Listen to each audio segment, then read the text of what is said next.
Vous avez donc à contacter le fournisseur ici, ou soit discuter maintenant avec le fournisseur. Alors moi, je vais plus vous conseiller de toujours exploiter ce bouton-là, discuter maintenant avec le fournisseur. Alors quand je clique là-bas, ça va donc m'ouvrir une fenêtre avec laquelle je peux entrer en discussion avec le fournisseur de ce produit qui se trouve à ma gauche, ce produit-là. Voilà donc cette fenêtre-là, toute cette fenêtre-là qui va donc me permettre de discuter avec le fournisseur qui fabrique ce produit-là. Et l'entreprise me met donc une personne avec qui je vais discuter et voilà le nom de cette personne, c'est Dina. Dina. Là, c'est Dina qui va donc me recevoir. C'est avec Dina que je vais donc discuter. Quand vous cliquez donc sur discuter maintenant, la fenêtre va s'ouvrir encore. Voilà. Ici, on me fait savoir que c'est avec Dina que je dois donc échanger, négocier le prix du produit et tout, afin d'effectuer le paiement. Alors, vous allez remarquer que à ma droite ici, vous avez plusieurs personnes que j'ai eu à discuter. Ce sont mes fournisseurs avec qui j'ai eu à discuter. Alors, à votre côté, vous n'allez pas voir tout ceci. Vous aurez simplement le profil de Dina ici à votre droite. Et vous avez donc la page de discussion comme ceci. Par exemple, si je viens en bas ici, j'ai l'espace pour écrire mon message. Salut, comment tu vas? Des trucs comme ça. J'ai l'espace pour écrire le message à mon fournisseur Dina. Okay. Quand j'écris le message, je clique donc sur le bouton Send pour envoyer le message. Alors, la majorité d'entre nous, nous ne parlons pas chinois ni l'anglais. Alors, les fournisseurs chinois, ce sont des personnes qui parlent l'anglais et le chinois. Là, du coup, qu'est-ce qu'on va donc faire? On va donc faire une configuration ici, une configuration de traduction automatique qui va donc nous permettre tout simplement, quand nous on écrit en français, que cela se traduit automatiquement en anglais pour envoyer notre fournisseur. Alors, on sera en train de discuter avec notre fournisseur en anglais, comme si on était un anglophone, alors qu'on est en train d'écrire en français. Ça, c'est le premier paramétrage que vous devrez donc effectuer dans la partie discussion. Et pour effectuer ce paramétrage, par exemple ici, là, on va donc agrandir cette fenêtre de discussion. Venez vous cliquer donc ici, Go to Messenger, cliquez là-dessus. Alors, voilà là où ça me ramène carrément sur une autre page de discussion. Et ça, c'est la page Messenger. C'est ici je discute avec tous mes fournisseurs. Et ici, vous allez donc rechercher votre fournisseur en question. C'était Dina. Je vais voir si je peux retrouver Dina ici. Voilà Dina ici en bas ici. Je clique donc sur Dina, c'est-à-dire mon fournisseur, celle avec qui je vais discuter. Alors maintenant, je peux donc le laisser un message ici, dans l'espace ici. J'écris salut, comment tu vas, des trucs comme ça. Je peux donc le laisser un message ici. Alors il faut noter que ce message-là, si je l'écris en français, je clique donc sur Send. C'est un message en français qui serait donc envoyé à Dina. Si Dina ne sait pas lire le français, alors la discussion ne serait donc pas fluide. Alors on va donc passer à la configuration. Alors vous venez donc vous cliquez sur ce petit logo là, Translation ici. Vous cliquez donc sur ce logo là. Ok, voilà une fenêtre qui s'ouvre. Et c'est sur cette fenêtre là, on va donc effectuer la configuration. Alors ici, Translate into French. Vous avez French ici. Et la partie qui est importante, c'est ici, on dit Translate Outgoing. Alors ici, vous écrivez donc le français, comme vous voyez ici. Vous sélectionnez donc le français de base et ça va donc vous traduire le français en anglais. Et après avoir fait cela, vous cliquez donc sur le bouton confirmer. Ici, vous allez maintenant remarquer que vous avez une seconde fenêtre de discussion qui est ouverte, qui est le FR vers l'anglais. Au premier abord, c'était le premier, là on avait celui-ci. Alors c'était celui-ci, on avait Please type your message here. C'était celui-là on avait pour discuter. Maintenant, on a eu un second qui est Type Text to Translate. Alors maintenant, si je veux discuter avec mon fournisseur Dina, okay, vu que moi je ne parle pas l'anglais, c'est la deuxième fenêtre de discussion là, celui-ci que je vais donc utiliser. Quand j'écris là-bas en français, je vais donc écrire salut, comment vous allez, ok. Alors quand j'écris un message comme ça en français, ça se traduit automatiquement ici en anglais. Là ici, vous allez voir Hi, how you go? Hi, j'écris salut, comment vous allez? Et la traduction Hi, how you go?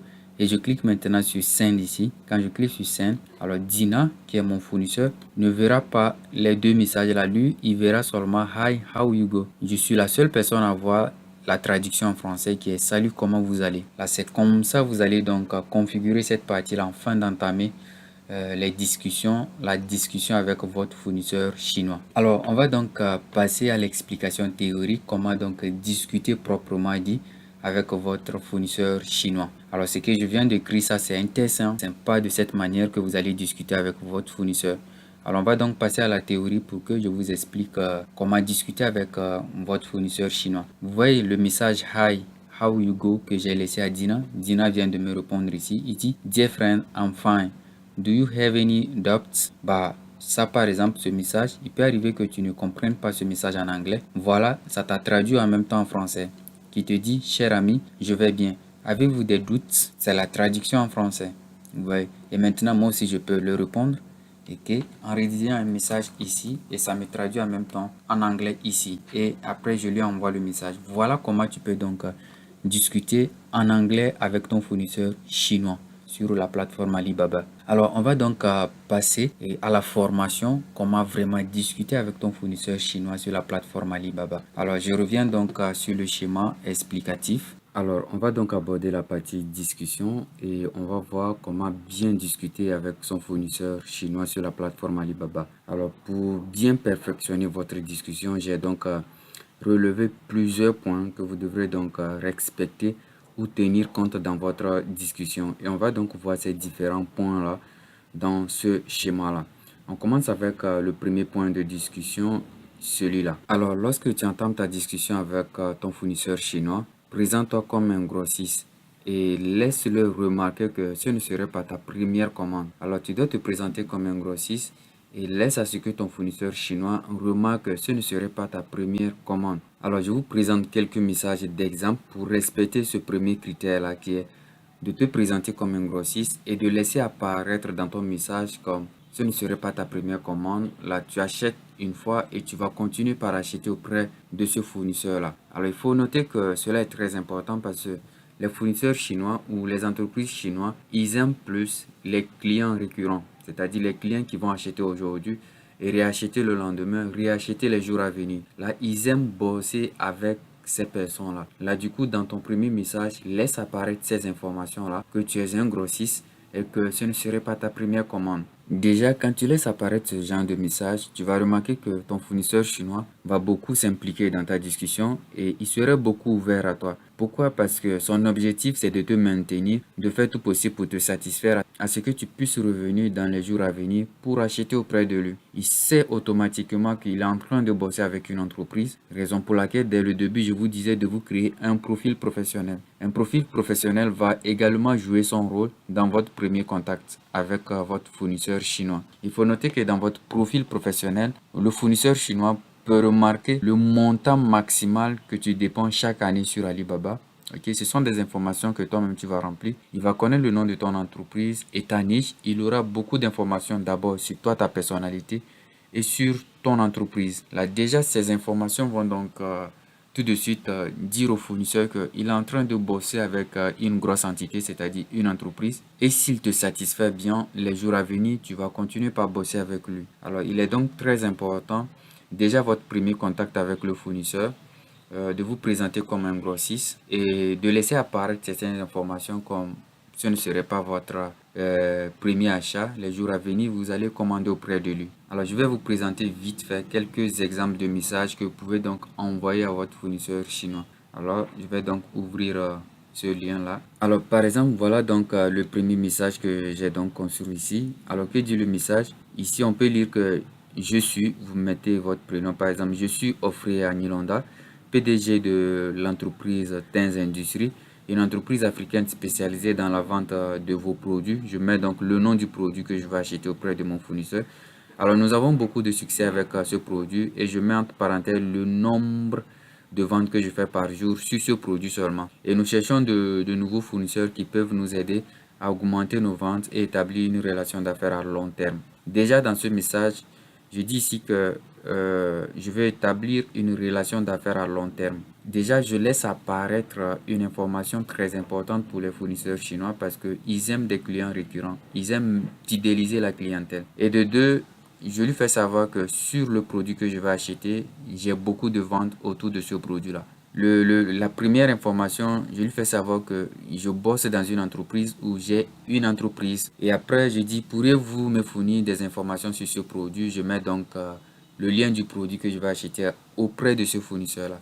Et maintenant, je lui pose quelques questions. Le prix pour 200 pièces par exemple. Ensuite, je lui demande de me parler un peu de la qualité du produit.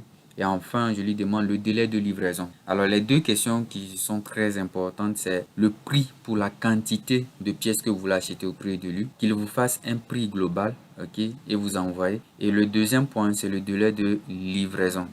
Le délai de livraison, vous lui demandez combien de temps ça va lui prendre à ce qu'il livre les 200 pièces là à votre transitaire qui se trouve en Chine. Alors, ces informations, c'est très important. Pourquoi elles sont très importantes?